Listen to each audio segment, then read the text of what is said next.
Bonsoir. Mais qui êtes-vous? Qui je suis? Inconnu venu de la salle. Je suis Baptiste Delval et... Vous voulez parler des intermittents? Plus ou moins. Si j'ai le plaisir d'être avec vous ce soir, c'est en tant que président des Trophées de la Comédie Musicale. Par ce projet, nous avons l'ambition de contribuer à promouvoir la comédie musicale en France en distinguant parmi les plus de 400 spectacles musicaux qui se sont joués cette saison, l'excellence, également en distinguant les meilleurs artistes. Alors évidemment, les Funambules, leur album, leur spectacle, ce ne sont pas de la comédie musicale, mais vous entretenez un lien très fort avec ce genre. Tout d'abord parce que vous, Stéphane Corbin, qui en êtes l'instigateur, vous êtes également auteur et compositeur de théâtre musical, dont le talent a pu être applaudi à de nombreuses reprises. Ensuite, parce que les chansons des Funambules ont servi de base à la pièce de théâtre 31, mise en scène par Virginie Lemoine. Mais surtout parce que vous réunissez 200 artistes bénévoles. Tout le monde d'accord sur un chiffre. Oui. Bon. 200 pour la presse, 400 pour la police. Très bien, ça me va. En vrai, on est 400. En gros, vous réunissez beaucoup de monde. C'est un message que vous portez qui nous a beaucoup émus au Trophée de la Comédie Musicale, auquel nous souhaitions nous associer et que nous voulions porter avec vous. C'est pour cette raison qu'au nom du comité, j'ai le plaisir de vous remettre ce trophée d'honneur pour récompenser la qualité de l'engagement de tous les Funambules depuis toute l'histoire de l'année.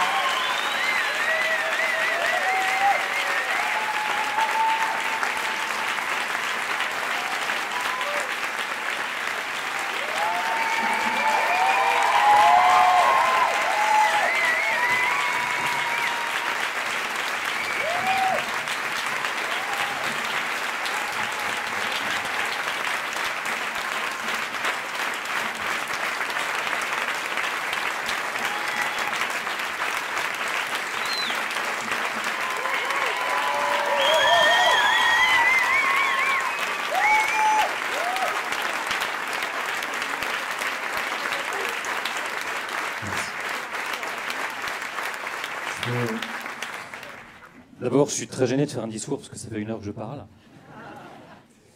Je suis extrêmement touché et honoré. Alors, c'est moi qui parle parce que 400, ce serait cacophonique. Mais évidemment, je parle au nom de nous tous. Un jour, je regardais BFM TV, ce qui est une connerie. Et il y avait Christine Boutin, encore elle, qui nous disait à moi, et à mon mec, et à vous, et à nous, enfin tout le monde, qu'on était des sous-êtres. Elle devait sûrement en parler à son cousin.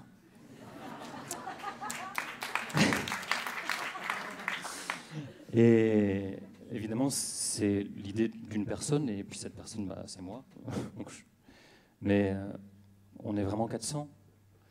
Et on est bien plus, parce que c'est un projet qui, comme tous les projets artistiques, ne peut pas se faire sans le public, ne peut pas se faire sans une adhésion. Je me souviens du tout premier concert qu'on a fait, on était au Tango, je ne sais pas si quelques-uns d'entre vous étaient là. Et j'ai jamais eu aussi peur de ma vie, on avait passé 2 ans en studio à faire un album, et moi ma peur terrible, c'était que les homos s'y reconnaissent pas et que les hétéros comprennent rien. Et on a fait ce premier concert, pour ceux qui étaient, vous vous souvenez, vous étiez assis par terre, ça ressemblait à une espèce de veillée. On avait 3 musiciens, 2 pieds de micro, regardez où on est aujourd'hui.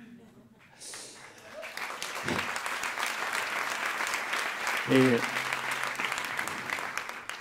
rien, j'ai autour de moi, on parle beaucoup de famille quand on parle d'homosexualité, j'ai autour de moi une famille de 400 personnes, alors je ne suis pas le père de tous, ni le fils de tous, mais c'est extraordinaire, il y a quelque chose que peut-être vous ne mesurez pas, c'est la joie infinie qu'on a à être ensemble, on a l'impression de faire quelque chose d'utile, mais qu'est-ce qu'on se marre. Et c'est au-delà de l'action qu'on mène, des chansons qu'on fait, c'est des moments de vie uniques. Je ne sais pas si moi, en tout cas, je revivrai ça dans ma vie, les liens que j'ai créés avec ces gens. Vous en voyez 56, il y en a vraiment 400. Alors, si vous voulez bien, les amis, Claire Merviel va vous envoyer un mail pour savoir qui garde le trophée chaque jour de l'année. On fera un doodle. Mais ce soir, je vais le ramener chez moi, si vous voulez bien.